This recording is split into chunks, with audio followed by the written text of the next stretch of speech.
Renegar es una de las estrategias predilectas del ego para fortalecerse. Cada queja es una historia inventada por la mente y la creemos ciegamente. No importa si manifestamos nuestras quejas o si las pensamos en silencio. Algunos egos sobreviven fácilmente a base de lamentos únicamente, quizás porque no tienen mucho más con lo cual identificarse. Cuando somos presa de esa clase de ego, nos lamentamos habitualmente, en particular de los demás.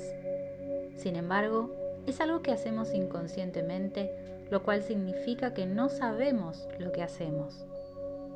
Aplicar rótulos mentales negativos a los demás, ya sea en su cara o cuando se habla de ellos con otros, o sencillamente cuando se piensa en ellos, suele ser uno de los componentes de este patrón. Utilizar adjetivos ultrajantes es la forma más cruda de esos rótulos y de la necesidad del ego de tener razón y triunfar sobre los demás.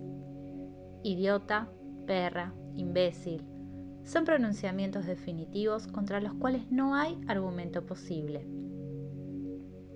En el siguiente nivel más bajo en la escala de la inconsciencia están los gritos y las injurias, y bastante cerca está la violencia física.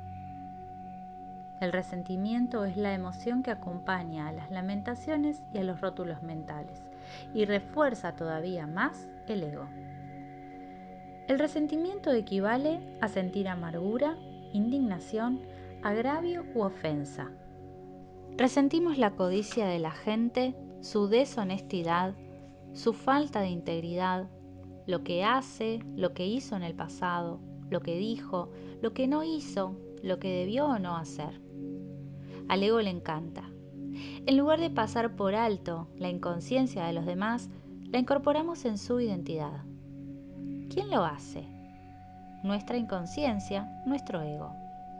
Algunas veces, la falta que percibimos en otra persona ni siquiera existe. Es una interpretación equivocada, una proyección de una mente condicionada para ver enemigos en los demás y elevarse por encima de ellos.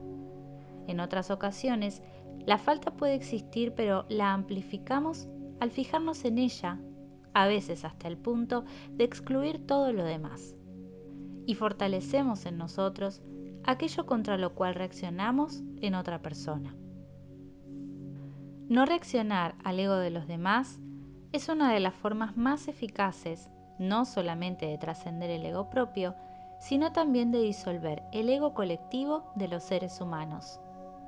Pero solamente podemos estar en un estado donde no hay reacción si podemos reconocer que el comportamiento del otro viene del ego, que es una expresión de la disfunción colectiva de la humanidad.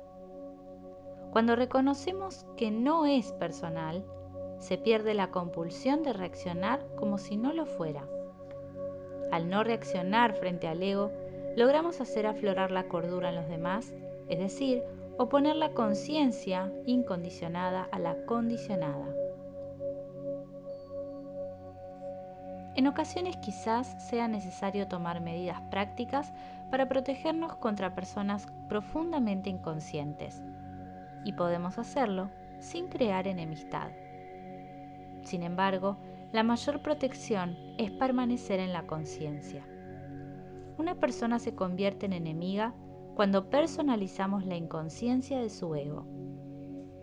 No reaccionar no es señal de debilidad, sino de fuerza.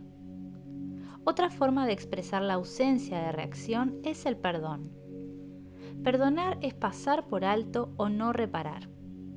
No reparamos en el ego, sino que miramos la cordura alojada en la esencia de todos los seres humanos. Al ego le encanta quejarse y resentirse, no solamente con respecto a otras personas, sino también a las situaciones. Lo mismo que se le hace a una persona, se le puede hacer a una situación, convertirla en enemiga. La implicación siempre es: esto no debería estar sucediendo. No quiero estar aquí. No quiero tener que hacer esto. Es una injusticia conmigo.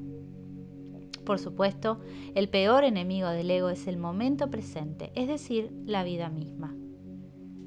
No se deben confundir las quejas con el hecho de hacer ver a una persona una deficiencia o un error a fin de que pueda corregirlo. Y abstenerse de quejarse no significa necesariamente tolerar la mala calidad o la mala conducta. No es cuestión de ego decirle a un mesero que la sopa está fría y que debe calentarse, siempre y cuando nos atengamos a los hechos, los cuales siempre son neutros. Renegar es decir, ¿cómo se atreve a traerme una sopa fría? Hay allí un yo al cual le encanta sentirse personalmente ofendido por la sopa fría y que va a sacar el mayor provecho de la situación, un yo que disfruta cuando encuentra la falta en el otro. Las quejas a las cuales nos referimos están al servicio del ego, no del cambio. Algunas veces es obvio que el ego realmente no desee cambiar a fin de poder continuar quejándose. Trate de reparar a la voz de su mente en el momento mismo en que se queja de algo y reconózcala por lo que es. La voz del ego, nada más que un patrón mental condicionado, un pensamiento. Cada vez que tome nota de esa voz, también se dará cuenta de que usted no es la voz, sino el ser que toma conciencia de ella. En efecto, usted es la conciencia consciente de la voz. Allá en el fondo está la conciencia, mientras que la voz, el pensador, está en primer plano. Es así como usted se libera del ego, de la mente no observada. Tan pronto como tome conciencia del ego que mora en usted, deja de ser ego para convertirse en un viejo patrón mental condicionado. El ego implica inconsciencia. La conciencia y el ego no pueden coexistir. El viejo patrón o hábito mental puede sobrevivir y reaparecer durante un tiempo porque trae el impulso de miles de años de inconsciencia colectiva, pero cada vez que se lo reconoce, se debilita.